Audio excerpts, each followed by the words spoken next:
Continuando, vamos lá. Na aula passada a gente viu, como colocar o teorema da decomposição para um polinômio de segundo grau. Agora nós vamos ver o teorema da decomposição para um polinômio de grau 3. Então aqui, repare que o grau do polinômio é igual a 3. Como que a gente faz então a decomposição para um grau 3?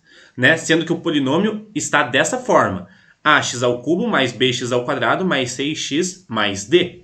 Repare que nessa forma nós não sabemos resolver para encontrar as três raízes possíveis, porque o que a gente sabe resolver é a equação de segundo grau, o polinômio de segundo grau, porque daí a gente aplica Bhaskara ou soma e produto para encontrar as duas raízes. Para um polinômio de terceiro grau, é tentar baixar o grau desse polinômio até ele virar grau 2. E aí, quando ele estiver com grau 2, nós sabemos resolver pela fórmula de Bhaskara ou por soma e produto. Então, essa é a técnica de você resolver qualquer polinômio de qualquer grau e achar as raízes.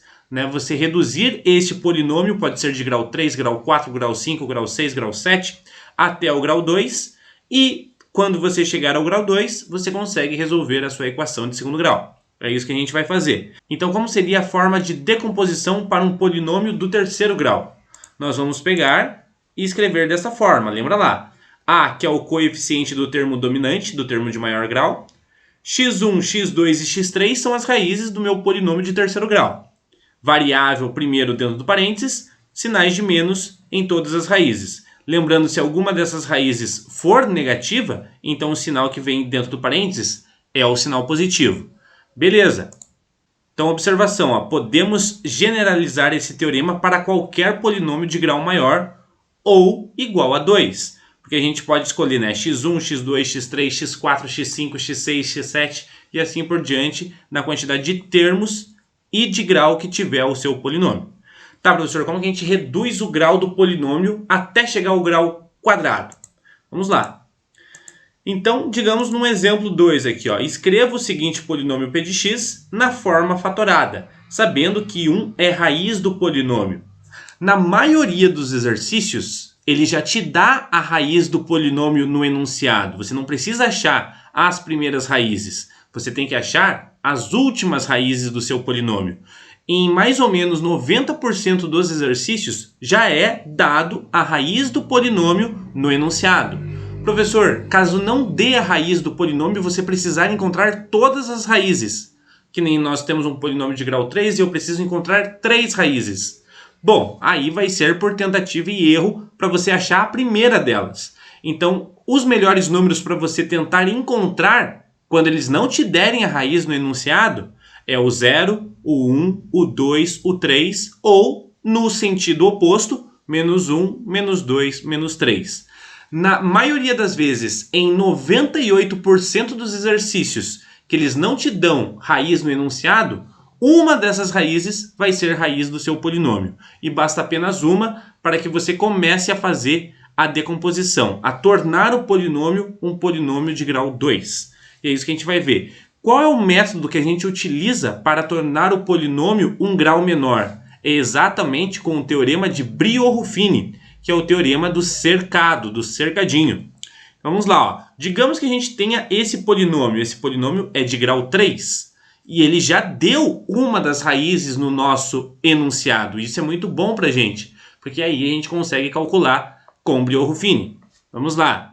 Teorema de Brio-Ruffini é o nosso cercado. Lembra, quem está aqui dentro desse primeiro... quem está aqui dentro dessa primeira área é exatamente o número 1. Então, 1, porque ele é a raiz do polinômio.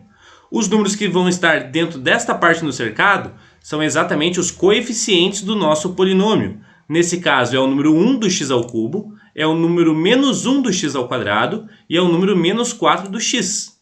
O termo independente que não apresenta a variável é o que está na nossa área final no cercado. Muito bem, qual que é o procedimento? Brio-Ruffini. Desce o primeiro termo, multiplica pela raiz, 1 vezes 1, 1, soma com o próximo. 1 vezes 1, 1, 1 menos 1, 0. Próximo passo, 0 multiplica pela raiz, que é 1, 0 vezes 1, 0. Mais menos 4, 0 mais menos 4 é o próprio menos 4. De volta, mesmo procedimento, menos 4 vezes 1, menos 4 mais 4, opa, zerou. Se zerou o seu resto, significa que esse polinômio reduziu o grau perfeitamente. O 1 é exatamente raiz. Quando aparece o zero aqui, ó, significa que a sua raiz está correta. Ela é raiz do polinômio porque a divisão deu exata, deu resto zero. Bom, o que sobrou aqui pra gente agora nesta parte do cercado é exatamente o mesmo polinômio, só que agora com um grau menor. Então eu vou chamar esse polinômio de p de x como sendo um polinômio q de x. E esse polinômio q de x apresenta um grau menor. Bom, se ele começava com x ao cubo, então o primeiro termo aqui agora vai ser x ao quadrado, porque é um grau menor. Então vai ser 1x ao quadrado, por isso que está aqui, 1x ao quadrado, mais 0x. Como 0x não apresenta nenhum coeficiente, não preciso colocá-lo. E por último, é o termo que não depende da variável, por isso menos 4. Opa, x ao quadrado menos 4. Reduzimos o nosso polinômio, temos uma raiz, e agora com um polinômio de segundo grau, nós podemos encontrar as outras duas raízes do nosso polinômio cúbico. Vamos lá então, achar as duas raízes que faltam. Vamos escrever o polinômio na forma fatorada. Então desse polinômio, nós reduzimos para esse polinômio usando o dispositivo de Breuer-Ruffini, x ao quadrado menos 4. Como que a gente resolve essa equação de segundo grau? Ou você aplica Bhaskara, ou soma e produto, ou simplesmente aqui dá para resolver bem mais rápido, né? Porque é uma equação incompleta. Nesse caso, só igualamos a zero, porque o polinômio tem que zerar, as raízes têm que zerar o polinômio. Como que eu acho o valor do x? Passo o menos 4 para o outro lado, ele fica positivo, extraio a raiz, só que lembre que nós temos raízes positivas e negativas, mais ou menos raiz de 4, e aí x é igual a mais ou menos raiz de 2. Então, quem são as três raízes do meu polinômio de terceiro grau? 1, que ele deu no enunciado, mais 2 e menos 2. Essas são as três raízes. Olha lá, x1 igual a 1, deu no enunciado. x2 igual a 2, raiz que a gente encontrou. x2 igual a menos 2, a outra raiz que a gente encontrou. Bom, encontramos as três raízes. Coloque na forma do polinômio em decomposição. Olha lá, para um polinômio de grau 3, vai ter x1, x2 e x3.